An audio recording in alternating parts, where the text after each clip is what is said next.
Month after visiting the U.S. Embassy, a diplomatic official arranged for the 46-year-old to fly back to the U.S., but she was taken into custody at the Moscow airport prior to boarding. Kravonik says she thought she was free to go.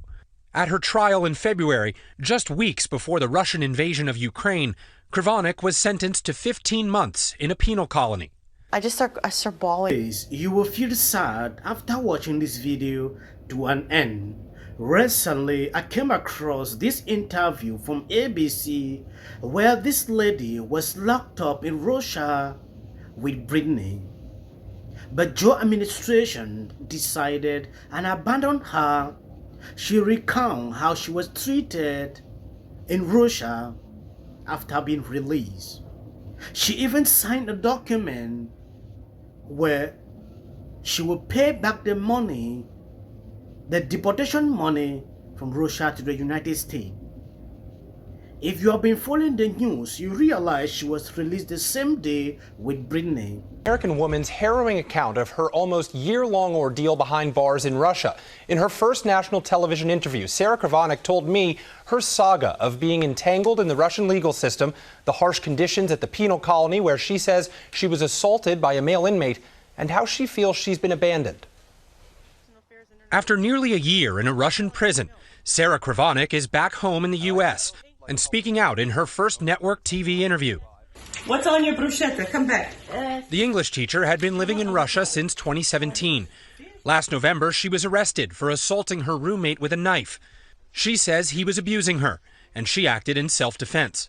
He comes busting through the door, busts the door down, breaks the TV, picks me up by my hair and throws me across the room. The next month, after visiting the U.S. Embassy, a diplomatic official arranged for the 46-year-old to fly back to the U.S., but she was taken into custody at You realize she was released the same day with Brittney, but nobody's talking about what is going on. On this clip, I will play the video so you can see exactly what is going on. It is actually sad to see that a fellow American like this, nobody cared about her. Yeah, nobody actually cared. She made it clear that US embassies abroad don't care about its citizens. Imagine leaving Russia, all they gave her was $100, telling her to pay back the money for the flight when she returned to the United States.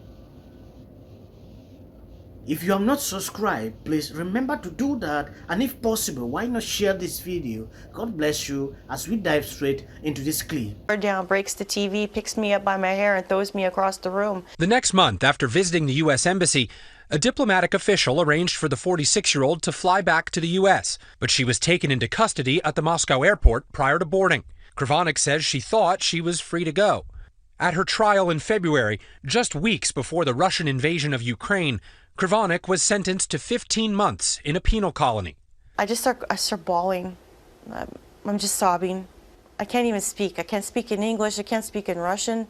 I'm just gibberish. Do you believe that your status as an American and the war in Ukraine had any bearing on your fate? Absolutely had 100% bearing. If this situation would have happened at an earlier time or a different time in history, I wouldn't have been sentenced at all. And shortly after I was sentenced, on the 11th of February, was detained another American in the airport on the 17th. Brittney Griner. Yeah, which is Miss Griner. So I believe that a person could easily say, of course they used these two situations as an advantage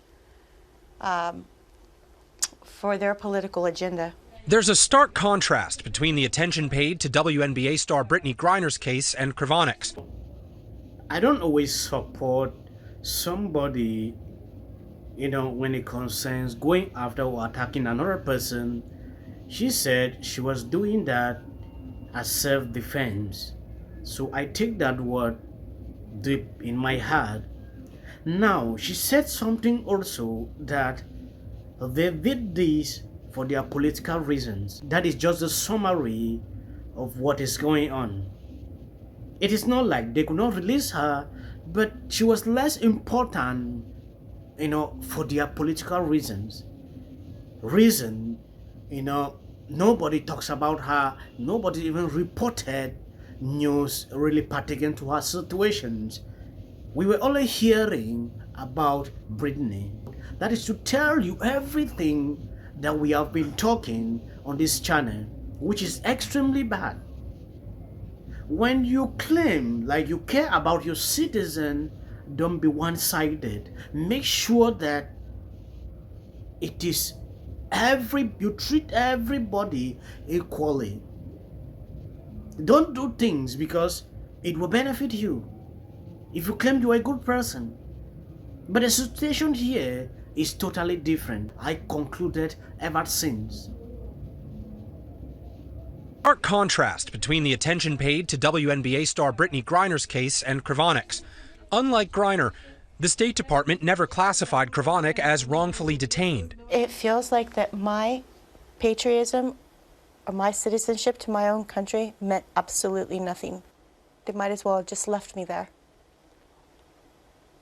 They completely throw out the fact that another human being, another American citizen, is also going through, her sufferings with no support. You said you were angry. Who are you angry at? I'm angry at our U.S. government. Why? For leaving me there behind to rot. They said, we are working on your case very diligently. Somebody's going to come out to see you in the colony. Nobody ever came.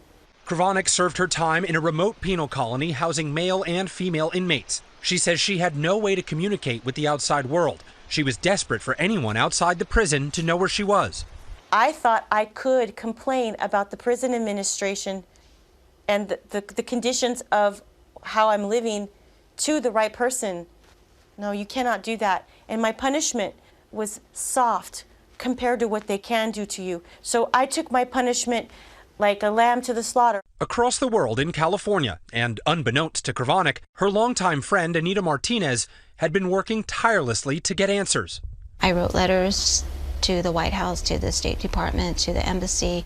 I said, Sarah has absolutely nothing to bargain with. She's in there alone with absolutely nothing. In November, Kravonik was back in court and formally deported by the Russian government at Russia. I'm really glad that she got out. I wrote her a letter from the deportation detention facility I was in, said, don't worry, nobody's going to leave you behind, or everybody's supporting you. Prison life is going to be very cruel.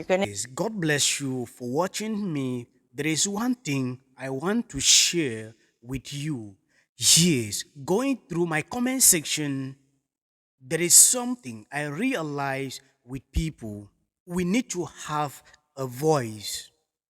So many people are eager to speak, but they are afraid. Consider the people we are watching today, the big content creators. In some years to come, they will not be there.